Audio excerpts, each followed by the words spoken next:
All right, shifting our focus to some breaking news. Growing frustration within Donald Trump's inner circle over Israeli Prime Minister Benjamin Netanyahu's handling of the Gaza war. Sources close to Trump say Netanyahu's bombs everything all the time and acted like a madman, accusing him of escalating the conflict unnecessarily. All right, so this is the breaking piece of information that we are getting at this point, that inside the inner circle of US President Donald Trump, people are not liking Benjamin Netanyahu's move bombing Gaza. They are saying that he's bombing Gaza every now and then. My colleague Akanksha Swaroop is with us on the phone line.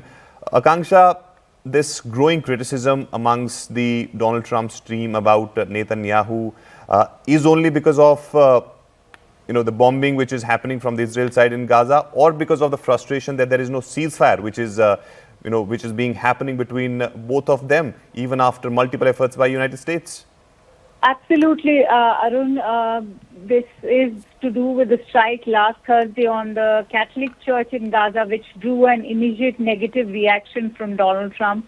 Reports are indicating that he even called the Israeli Prime Minister and he voiced his displeasure to ensure that the Israeli leader releases a statement calling the strike a mistake. So what we are learning from our sources is that there's a lot of discontent within the entire Trump administration and the White House, because Donald Trump was very much caught by surprise last week by Israel's actions in Gaza and Syria.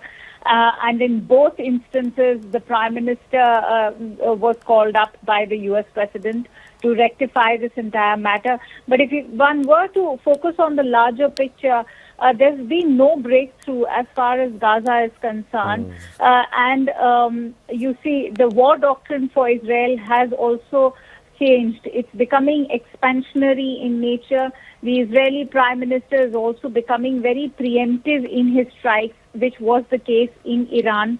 So there's been a very destabilized climate in Middle East, and unlike other previous U.S. presidents, especially the Democratic ones, not to forget even Republican ones like George Bush, or previous Democratic presidents like Obama, or the most recent one prior to Donald Trump being Joe Biden, they are all accused of calling for peace but feeding wars, something that Donald Trump has boasted about breaking away from.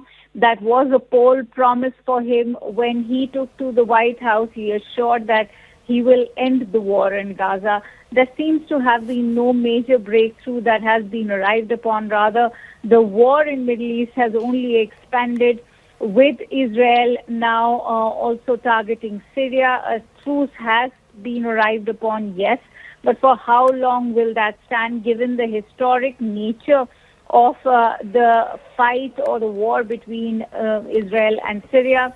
You have Iran involved as well, especially after U.S. got directly sucked in with those strikes on the nuclear sites. But if you look at Donald Trump and his personal equation with Prime Minister Netanyahu, it's been one which is in the gray area. Yes, Netanyahu has appreciated and lauded the U.S. military assistance, but for how long will Donald Trump be able to assist the Israeli Prime Minister? They don't have much of a personal equation, Arun, but of late we've seen how Donald Trump has joined hands with the Israeli Prime Minister, but there is no doubt growing frustration because the U.S. President also has Ukraine and Russia to tackle.